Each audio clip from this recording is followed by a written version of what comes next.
Good morning. Good afternoon. Good evening. Wherever you are. I'm Ariel. I am Shia. Welcome to being here. Yes. Back in the saddle again. We finish each other's sentences. We do. And sometimes. Even in the saddle. Sometimes we even sing. That's true. Hey, you getting ready to date?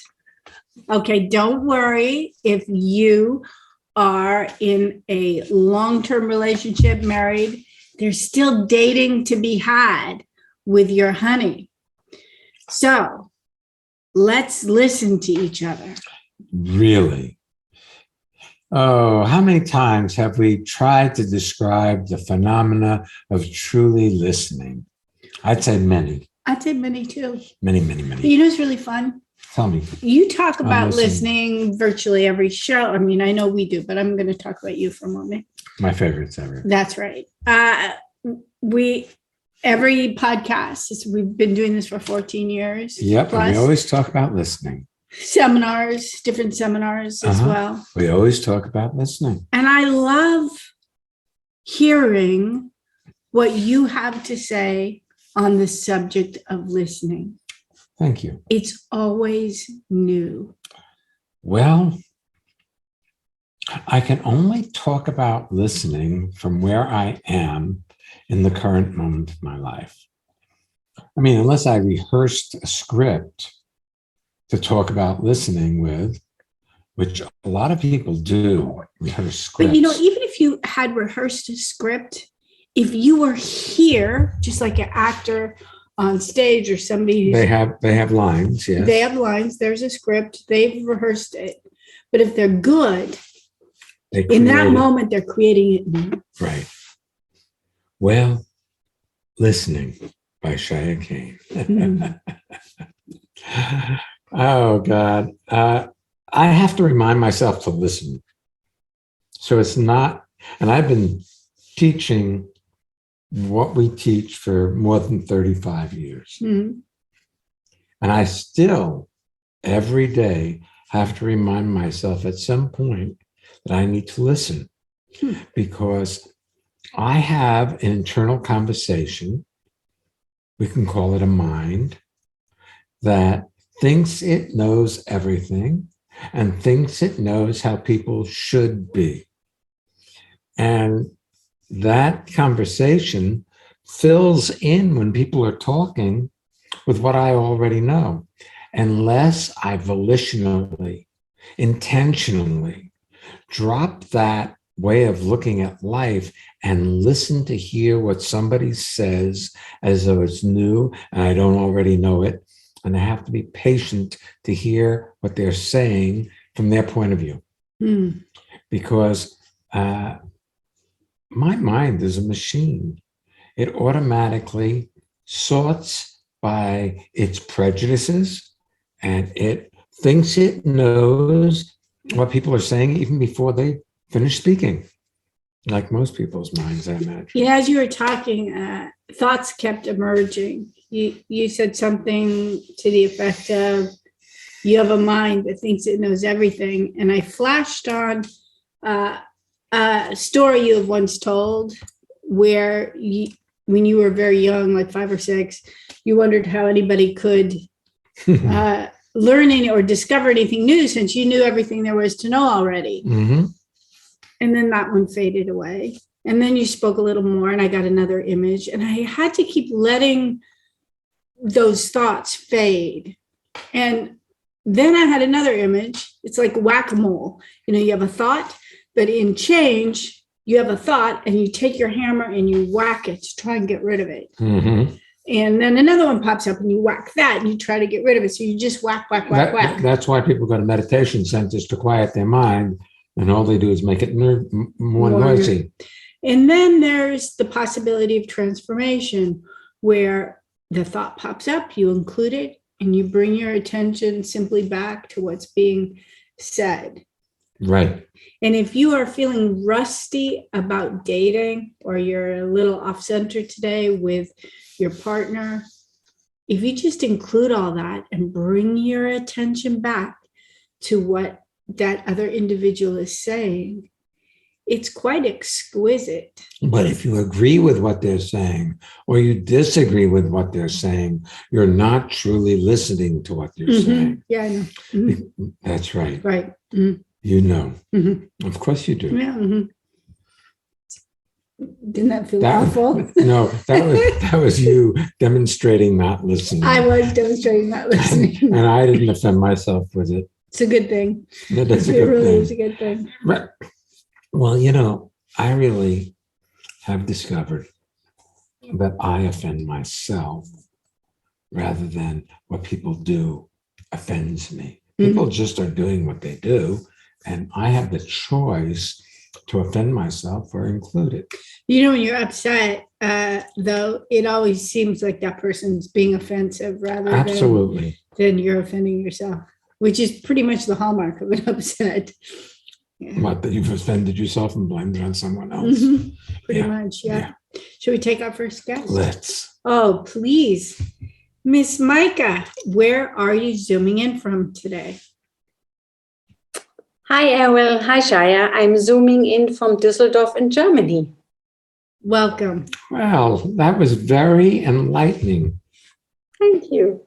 You know, it's fun. I know we have the visuals and the people who are listening to the podcast do not, but you have come many times to Living Made Easy seminars or weekend seminars, and I'm used to seeing your lovely artwork behind you.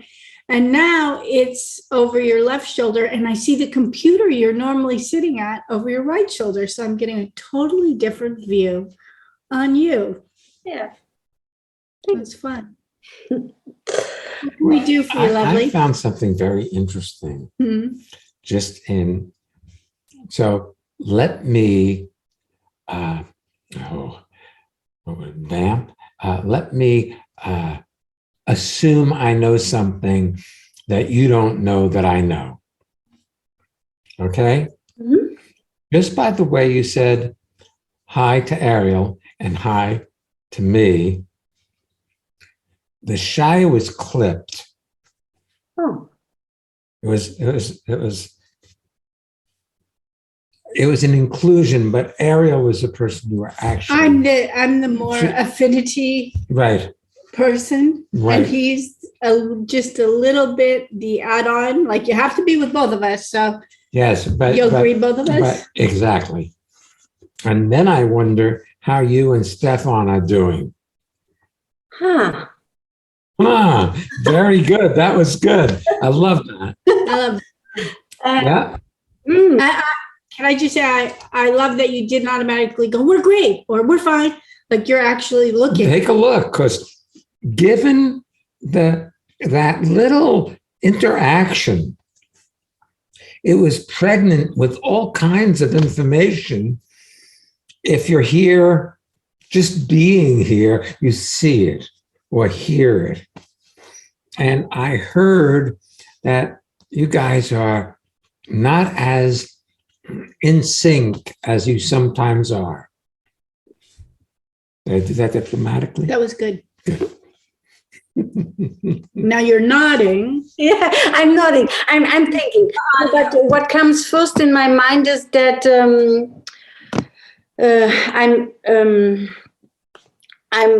I have the impression that I'm in a permanent upset at the moment, and that I'm quite dominant in our relationship. That's what I see.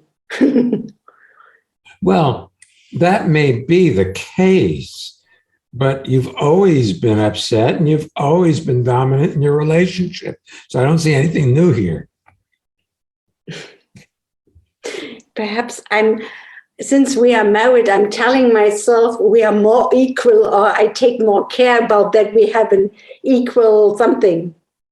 But you know you're smarter than he is.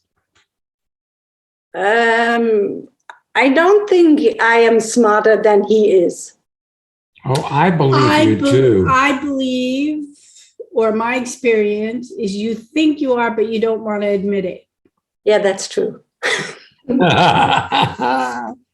lovely. I love it And I also love that you won't give it to Shai. You gave it to me. Thank you very much for It- demonstrating what he That's taught exactly. in your hello. In a word like hello, it had all kinds of. You had us from hello. You had me from hello. Mhm. Had all kinds of meaning, implied meanings. And that you'd say no to me and you'd say, oh, yes, to Ariel is more proof of this dynamic that has the possibility of really getting in the way of your relationship. We can't relax into it. So you say you're upset, but I say the upset is partially because you've set up a dynamic, not necessarily consciously or awareedly, but you've set up a dynamic very similar to your home dynamic that you grew up in.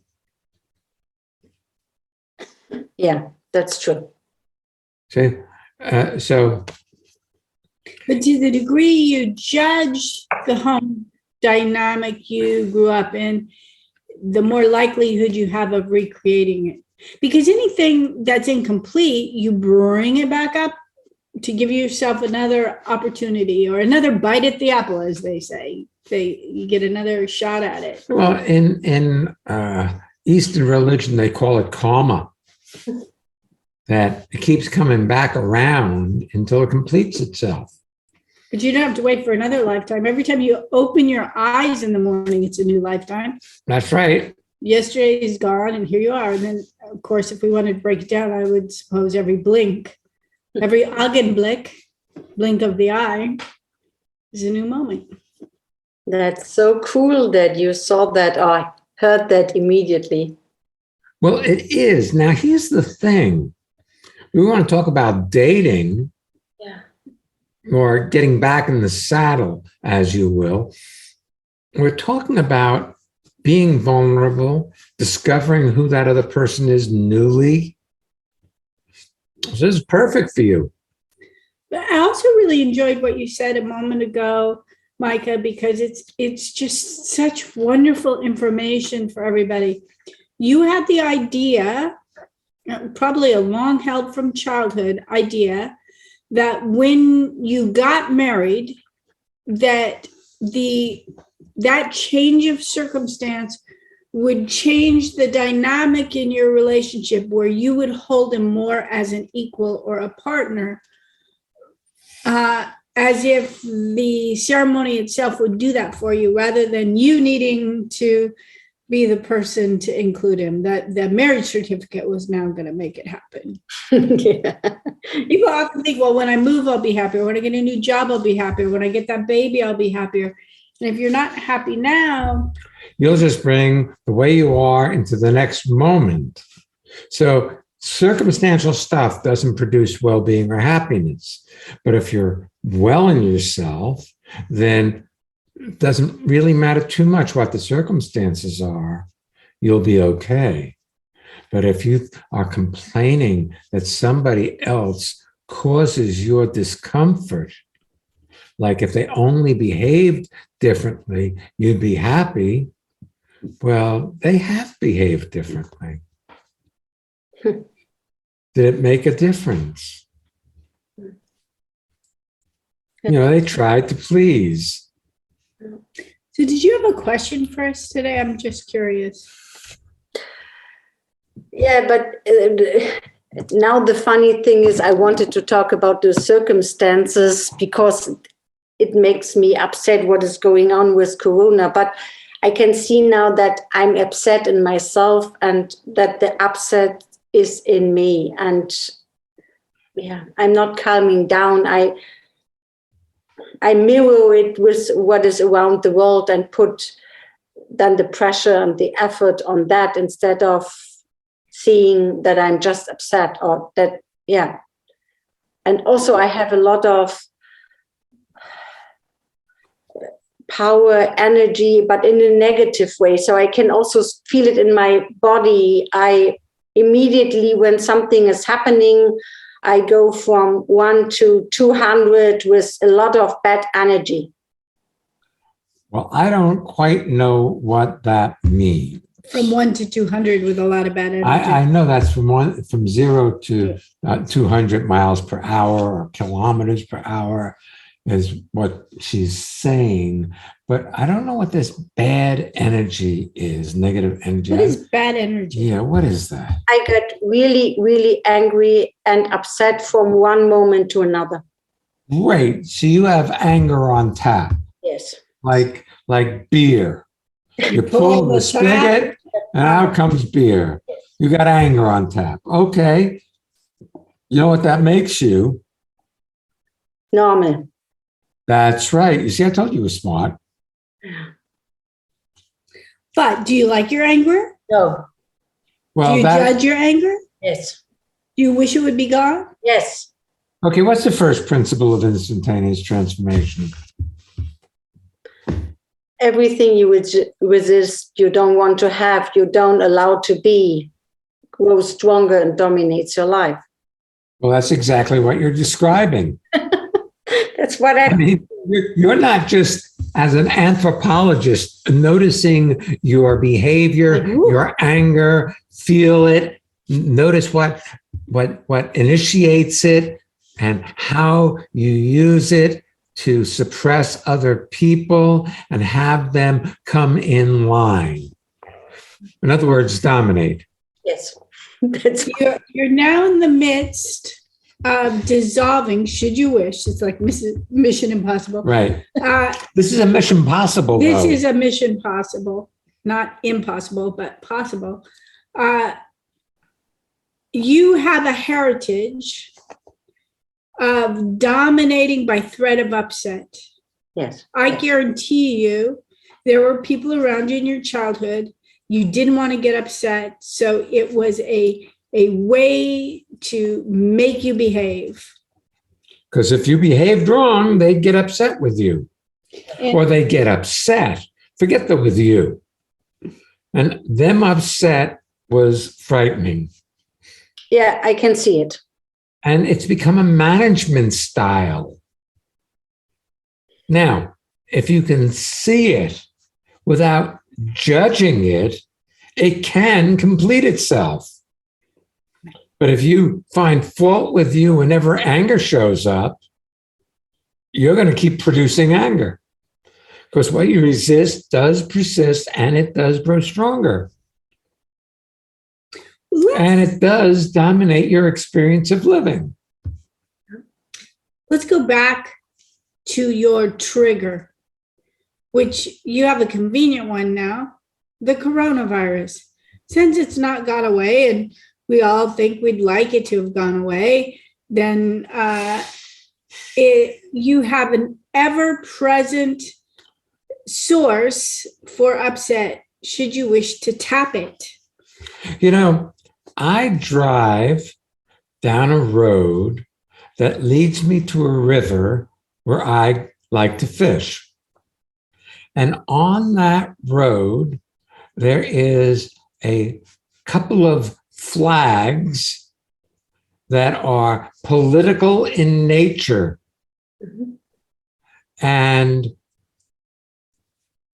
without revealing my politic, I find that I could get myself upset in opposition to those political flags. Like honk if you think so-and-so is a jerk, or honk if you love so-and-so. And if you have the opposite perspective, then every time you drive by that flag is an aggravator. Potentially. But for Shia, every time he goes by it, if he notices it, it's an opportunity to see how he is. That's because right. if he takes exception, it's like, ooh, I must be a little off my right. Off I'm a little upset right here because I'm upsetting myself over something as silly as a piece of fabric with some letters on it. Yeah. Yeah. See, if you look and see what you upset yourself with and don't upset yourself with it, then it stops being upsetting. But if you resist it and say it shouldn't be there, that flag shouldn't be there. well, now I'm stuck. Now I drive down the road, even passing that flag or those flags, and I'm in a conversation about the kind of person that would hang a flag like that out. And then I'm not there driving my vehicle, so I'm accident prone because I'm lost in a thought about something that is irrelevant to the moment. So you can get angry about things, but that's not what's upsetting. The fact is you're upset and you're looking for something to justify being upset about. At some point. And by the way, Micah, darling, Shatsi, this is the good news. Because your whole life you thought, once I get married, then it's like that Cinderella story. I'm going to live happily ever after. And then you finally get that thing that you think is going to make the difference. And for a moment, it might. Actually, there's that euphoria or the delight. And now is when your life really begins, because it doesn't save you from anything. You have the opportunity to be you and bring yourself here, regardless of the circumstances. Very cool. So Corona is not a problem. It's just a really good. It's just a reality that there's a disease out there that's limiting people's ability to be self-expressive into life because we have to take precautions. And we have loss associated with it. Loss of our freedom. Loss of our freedom. And most of us know at least somebody who's had loss of life or loss of certain Or well-being. function, with long COVID. So, which can trigger the fear of death. But you see, that you go there is an indicator of this upset that lives in you or that lives you. Yeah, it's a convenient outlet for that which you are invested in. Yeah. And so I ask, what are you being right about? Because you're being right about something that is, in effect, stealing your well-being. Where the conversation about coronavirus becomes a shield so that you don't have to look at what you're being right about. Or so you don't have to experience intimacy. And as I say that, I think there was a time when some friends of ours in Germany, because, we've led seminars in Germany for more than 20 years, took us to a swimming steam sauna place, and everybody was without clothing. But they were all very uptight about their nudity. But they were doing being free. They're doing being blasé and worldly. And so another time we were in a hotel that had a sauna, and Ariel and I are in the sauna, and there was another couple there, and we started talking, and they said, "Where are you from?" And we said, "American." They said, "Oh, you can't be American. You're not wearing any clothes." Because Americans wear bathing suits in here. Yeah. Yeah. Well, Yeah. we talk about intimacy, and you say, "Oh, I've got that handled." And I don't think you have that handled, even though you've been with Stefan for years. Yeah. True. And is there respect, though, as I'm looking at her, as I'm looking at you, Micah, I think it's less about Stefan, although it is showing up in how you relate in general, because how you relate to Shia is distinctly different than how you were relating to me. Right. But as I look at you, you look visibly as if you've been, in general, being hard on yourself. And the other thing is this, I know you're very successful in your work, but that doesn't feed you so you feel okay. Yeah. And it doesn't matter how much success you have, there's always more. It doesn't matter how successful you are. You're always feeling as though you're not enough. And if you're not You're shaking your head, and this is an audio. Yes, you are right. Totally on spot. Both of you. You don't have to say both. I wasn't feeling left out. You just want to make sure Shai doesn't get too big for his britches there. No, but you are really on spot. Let's talk about relationship in general. If you're not being kind to yourself, there's no way you're going to be kind to anybody you sit down to have a date with or have dinner with or your partner. You just won't. It's really about being kind to yourself. And you might have to discipline yourself to not discipline yourself. That would be a totally new way of living. Well, no, I disagree with you there, my dear, because I have seen you in moments when you were very well. Also, I'm looking like right now. Yes, like right now. But also looking at the room behind you, it is organized very well, spotlessly. You are a very organized very person precise. And very precise. All you have to do is aim that precision at a different portion, which is precisely being kind to yourself when the habit comes up to be hard on yourself. Well, here's the thing, dear. I want to talk about me. I became enlightened one day about 36, 37 years ago. I don't know exactly how much anymore. When Ariel and I were walking down a street in San Francisco, and I realized that I couldn't be different than I was.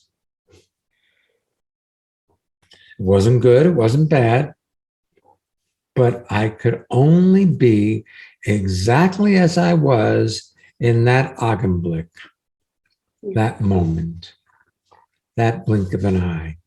I could only be exactly as I was. If I wasn't happy, that's the only way I could be. If I was ecstatically happy, that was the only way I could be. If I didn't like my current situation, that was the only way it could be. See, you think you have a preference, so you don't celebrate you being the way you are. You think you should meet your ideal.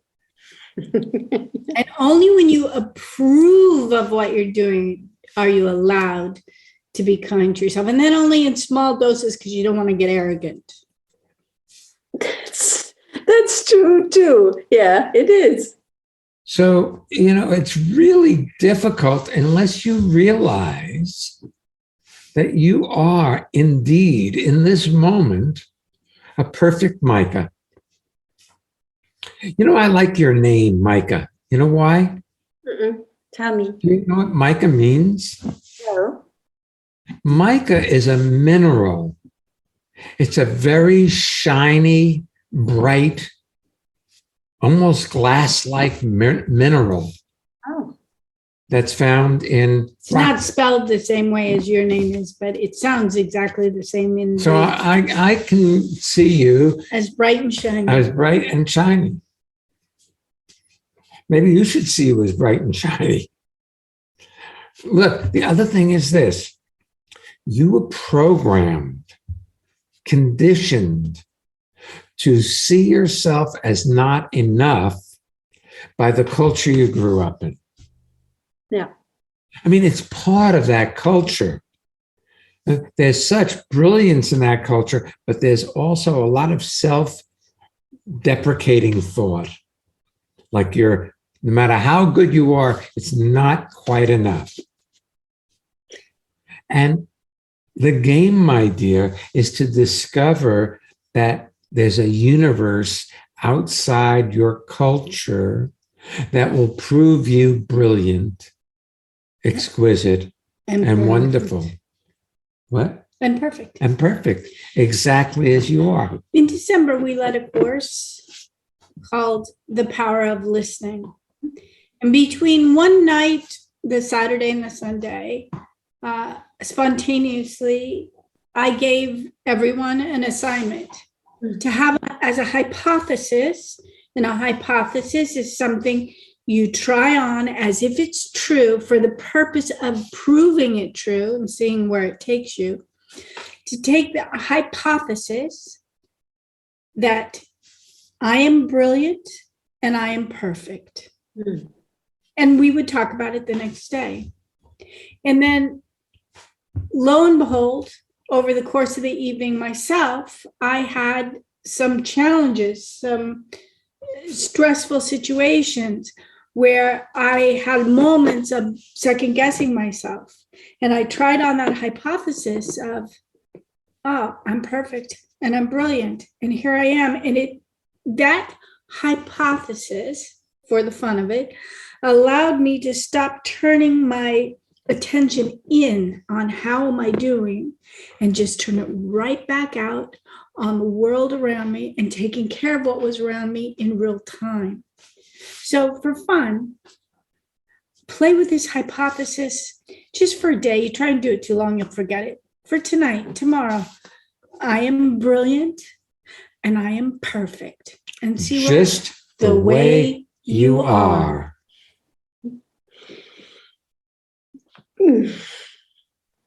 Thanks. You're very, very You're welcome. very welcome. Thanks for being with us. Yes, dear. Thanks a lot.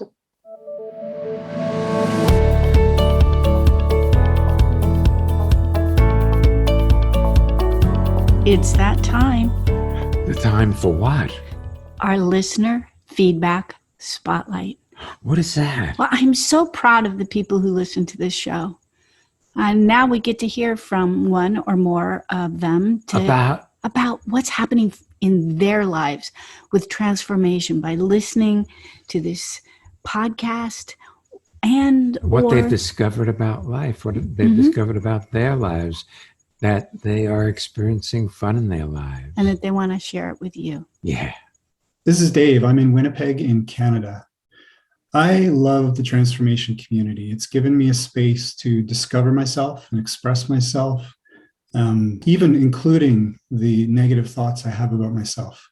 I can see them and I don't have to follow them down the road of self-recrimination and doubt and all that. And that's a possibility I didn't have before I met this community. Do you want to have well-being with consistency? Connect with people all over the world from the comfort of your own home at Ariel and Shire's lively interactive Living Made Easy virtual seminars.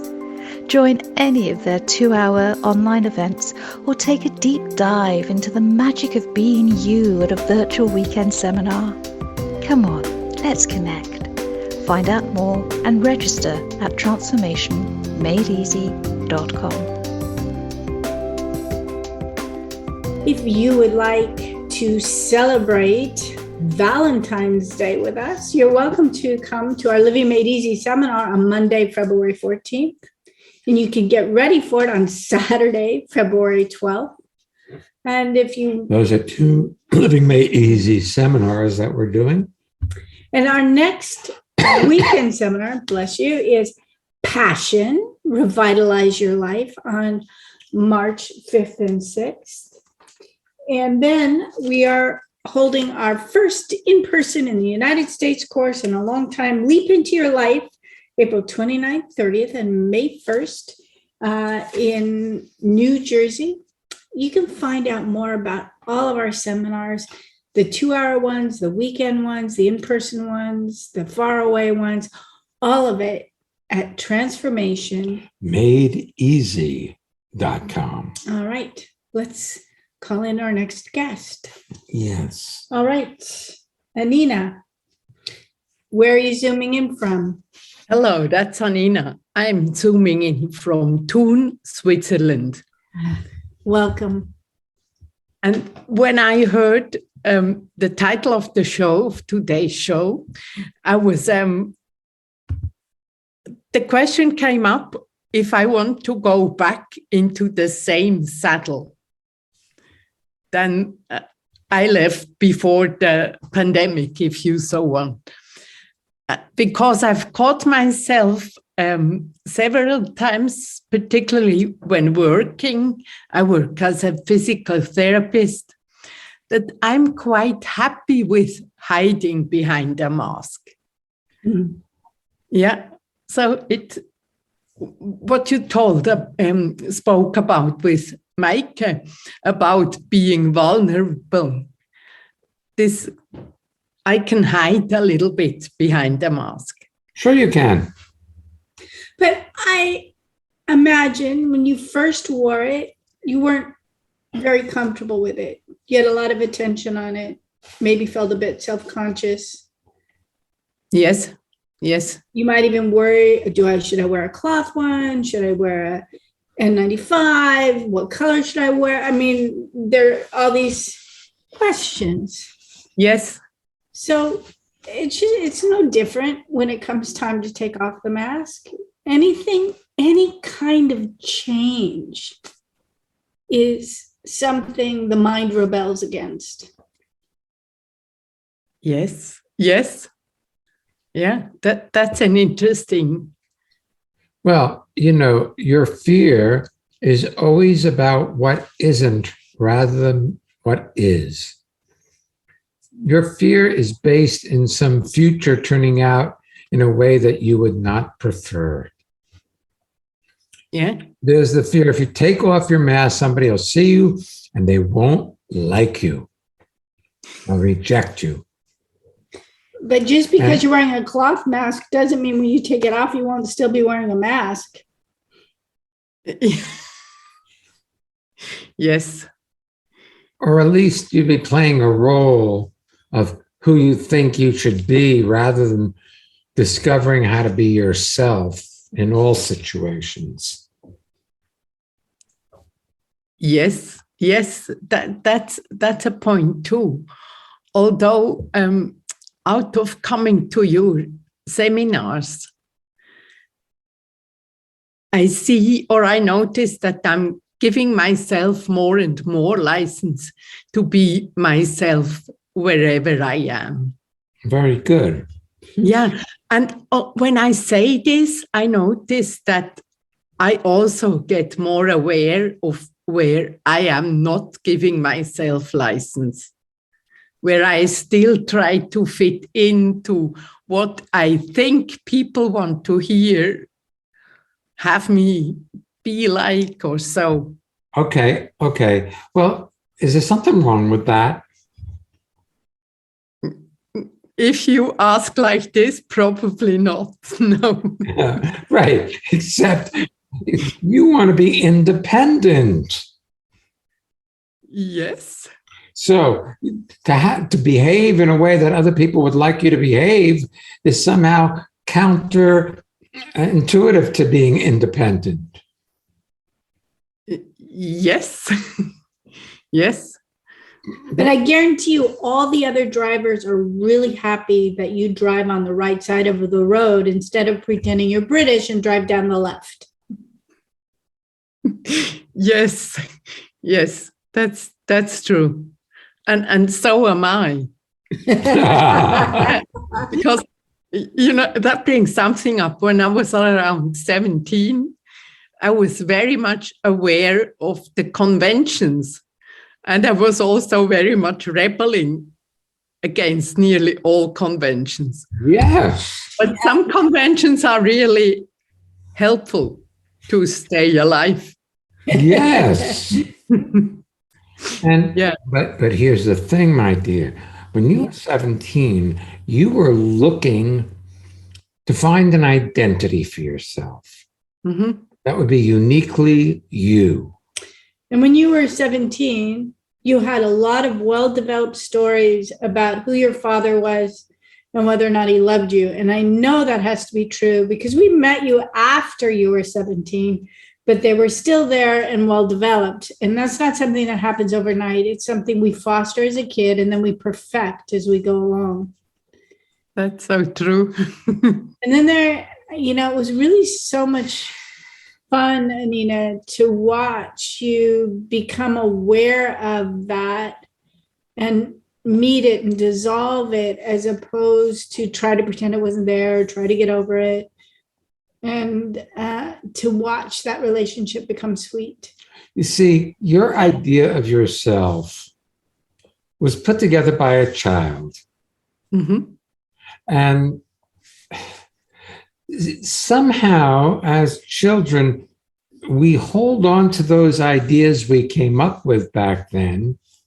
We may embellish upon them, but we're still trying to prove the point that we were making at that time.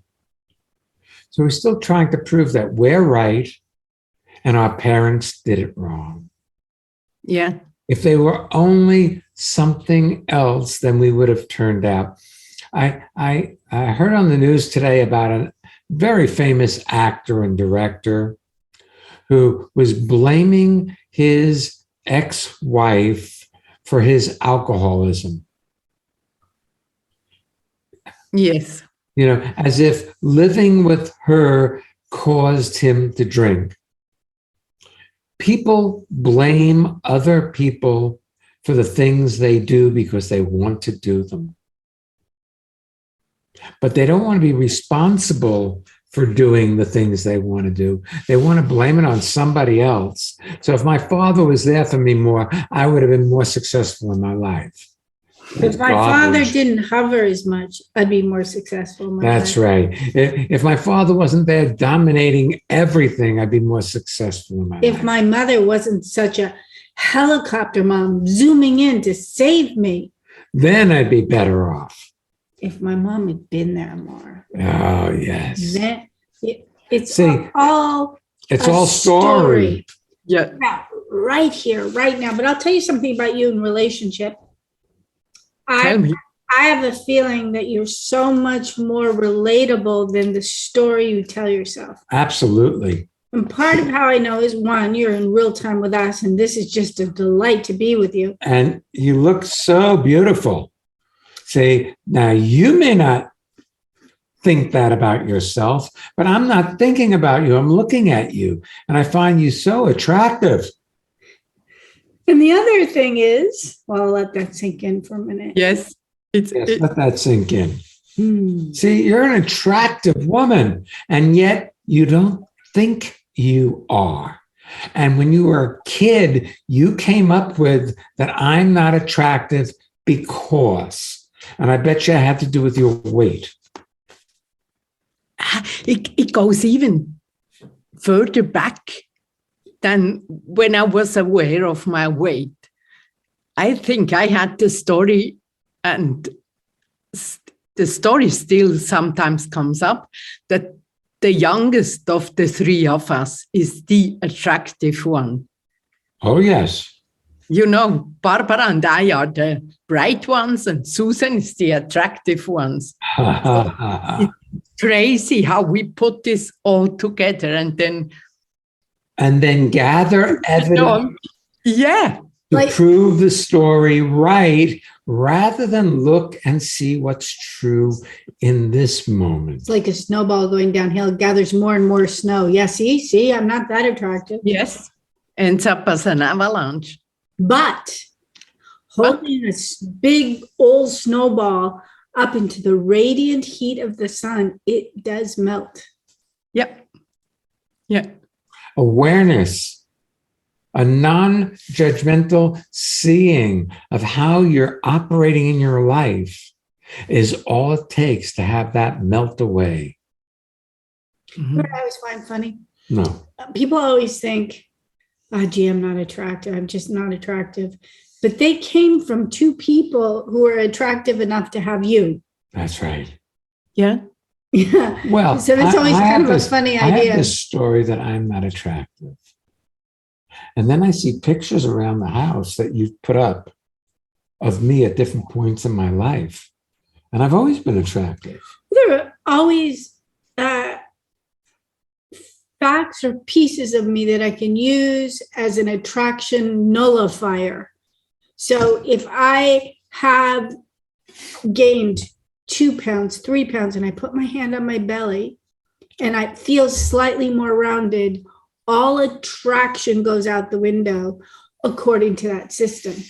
But then I noticed that I want to keep those 2 to 3 pounds farther, maybe 15, 50, 100, I don't know. It may not be weight at all, whatever your distractor pattern from your attraction is.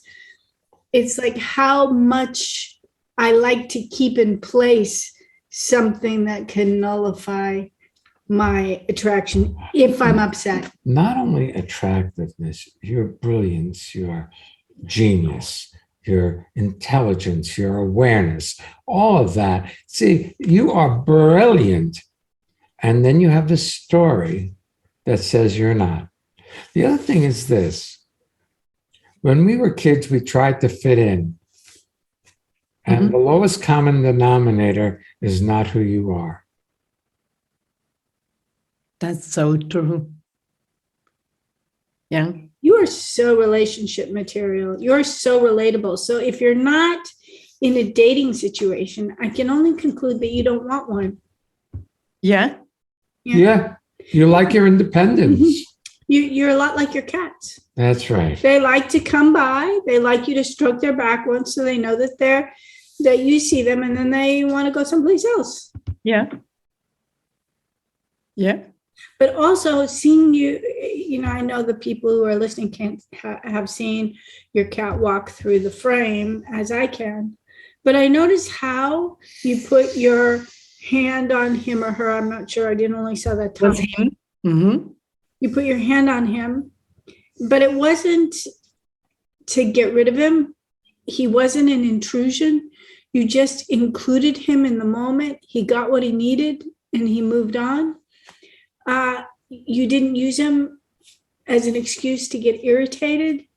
To me, that is relatable. Thank you. Yes, I used to stress myself with the question if I should be dating or if I shouldn't be dating. And now I just see I'm not dating. Yeah, if you want the answer, you look at what you do. Yeah. Where you are. When you're not. Right. When you're ready to date, you'll date. Yeah. And if you don't want to date, you won't. And both are perfect. Yeah. Yeah. Yeah. So lovely to talk to you. So lovely to be with you. Mm-hmm. Yes. Thanks for being with us and our listeners today. I have a feeling that if they were truly listening, they can feel your heart. That's so sweet. Thank you. We can feel your heart. Mm-hmm. Thank you. Yeah, I love you lots. Well, Selba, Selba. Selba, Selba. We love you right back. Selba, Selba is sort of the German Swiss equivalent to takes one to know one. So this was a lovely conversation with Anina. And if you would like to be a guest like Anina was today, or if you'd like to submit a listener spotlight where you get to say something about yourself and transformation like we had in the middle of the program, you can do that. Just go up to transformationmadeeasy.com/being here and find out how. Next week's podcast. Cheers. Cheers. We'll be back next week. And if you come back next week, you'll find out what cheers means. So will I. That's what I was going to say. So will I. So come on back. And don't miss being here.